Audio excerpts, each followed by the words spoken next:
Hello students, Kumar study circle में आप सबका स्वागत है। सीजीएसआई मेंस के एग्जाम को देखते हुए यहाँ पर एक महत्वपूर्ण चैप्टर भूदान आंदोलन, जो विनोबा भावे जी का भूदान आंदोलन, उसको जो महत्वपूर्ण पॉइंट को हम लोग देखेंगे जो आपके लिए परीक्षा उपयोगी हो सकता है।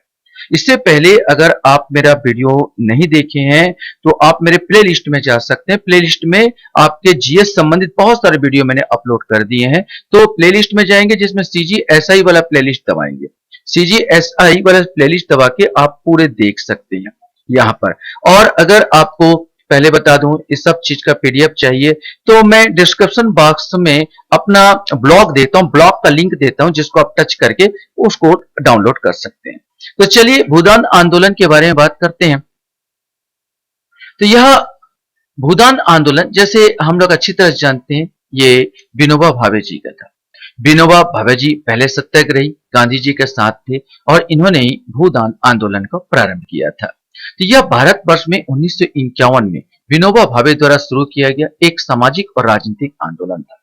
1991 मतलब 1947 के बाद, आजादी के बाद की कहानी ये।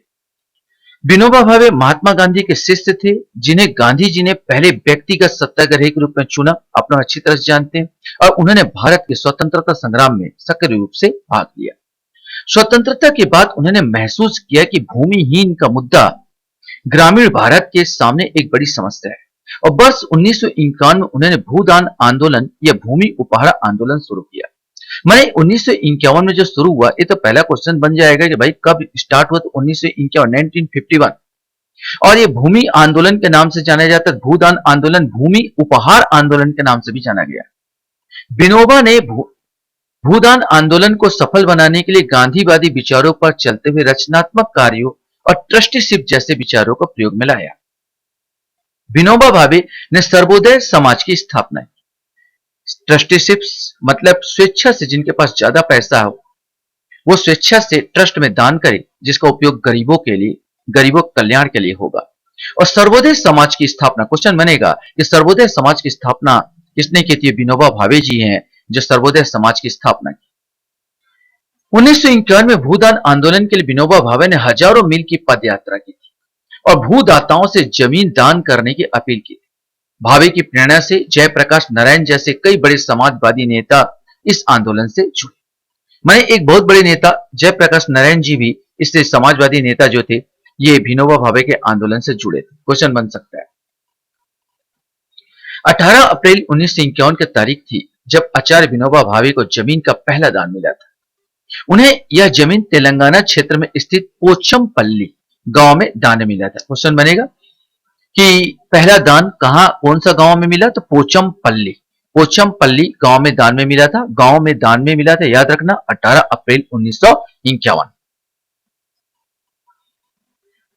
पहला भूमि दान रामचंद्र नाम के व्यक्ति ने किया और उनसे प्रेरित हो अन्य भू मालिकों ने भी 100 एकड़ जमीन दान देने का वादा किया था। एक क्वेश्चन बनेगा कि किसने भूमि दान सबसे पहले दिया विनोबा भावे जी को? तो ये रामचंद्र, नाम याद रखेंगे। रामचंद्र तो वैसे घर घर में पूजे जाते हैं, सबको याद होगा।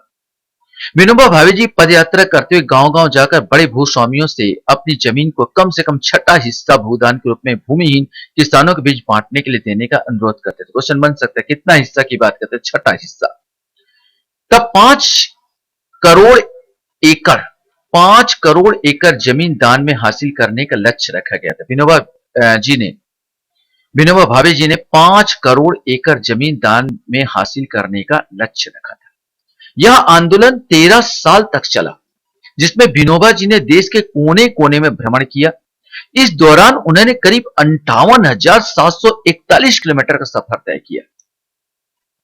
इस आंदोलन के तहत विनोबा भावे जी गरीबों के लिए 44 लाख एकड़ भूमि दान के रूप में हासिल करने में सफल हो सके। 5 करोड़ लक्ष्य था, लेकिन फिर भी 44 लाख एकड़ भूमि दान के रूप में हासिल करने में ये बहुत सफल रहे। ये बहुत बड़ी बात है।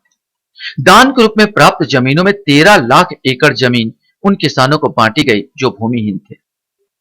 हैदराबाद राज्य के 7वें निजाम मीर उस्मान अली खान बन सकता ने भी भूमिहीन किसानों के बीच फिर से वितरण के लिए इस आंदोलन की ओर से अपने व्यक्तिगत संपत्ति में से 14,000 एकड़ जमीन दान में दी। भूदान आंदोलन का लक्ष्य देश के पिछड़े और शोषित वर्ग को मुख्य धारा में लाना था। 1955 तक आते आते आंदोलन ने एक नया रूप धारण किया। इसे ग्राम दान के रूप में पहचाना गया। इसका अर्थ था सारी भूमि गोपाल की। माने ये भूदान आंदोलन ग्राम दान में परिवर्तित हो गया। ग्राम दान वाले गांवों की सारी भूमि सामूहिक संपत्ति स्वामित्व की मानी गई, जिस पर सबों का बराबर का अधिकार था। इसकी शुरुआत उड़ीसा से हुई और उसे काफी सफलता मिली। 1960 तक देश में 4,500 अधिक ग्राम दान गांव में हो चुके थे। इसमें 1946 गांव उड़ीसा के ही थे, जबकि महाराष्ट्र दूसरे स्थान पर था। मैंने ग्राम दान के क्षेत्र में अगर क्वेश्चन पूछेगा कौन सा राज्य आगे था, तो उड़ीसा थे, और दूसरे नंबर पर जो था वो है महाराष्ट्र का नंबर आता है। 60 के दशक में भूदान और ग्राम दान आंदोलन का बल कमजोर पड़ गया। कारण यह था कि लोग जो दान दे रहे थे वो बंजर भूमि थी, विशेष करके बंजर भूमि का ही दान दिया जाता था। और प्लस यहाँ पर जो ग्राम दान हो रहा था वो आदिवासी इलाकों में, जिसमें एक ही वर्ग के लोग थे, वहां पर ये ज्यादा हो रहा था। लेकिन जहां अलग अलग वर्ग के लोग थे वहां पर आंदोलन कमजोर पड़ता प्रतीत हुआ। सामुदायिक नेतृत्व के लिए 1958 में अंतर्राष्ट्रीय रेमन मैग्सेस पुरस्कार पाने वाले आचार्य विनोबा भावे पहले व्यक्ति थे। क्वेश्चन बन सकता है।